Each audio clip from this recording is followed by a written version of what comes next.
65 एकराच्या शेजारी असलेलं रेल्वेची जमीन त्या ठिकाणी हस्तांतरित करून 65 एकर डेव्हलप करण्याची देखील पुढच्या काळात गरज आहे। आज मंगळवेढ्याचा 35 गावाचा पाण्याचा प्रश्न, त्यातला 11 गावाचा प्रश्न सुटलाय, त्यातला 24 गावाचा प्रश्न पुढच्या काळात सोडवण्यासाठी देखील आपण वचनबद्ध राहून पुढच्या काळात काम करणं गरजेचं आहे।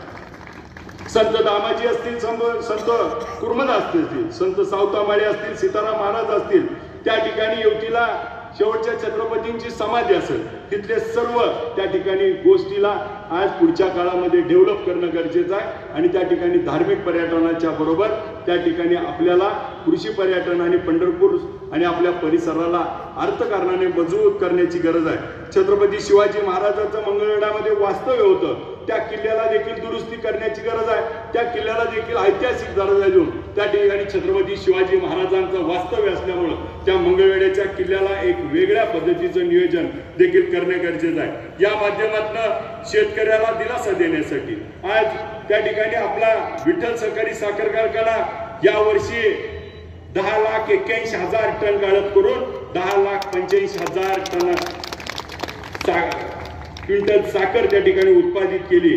आज कारखान्यानं त्या ठिकाणी यशस्वी गाळप करत असताना कारखान्याच्या सभासदांनी निवडून दिलं, त्या सभासदांच्या विश्वासाला पात्र राहून भविष्यामध्ये त्यांच्या कुठेही धक्का लागणार नाही।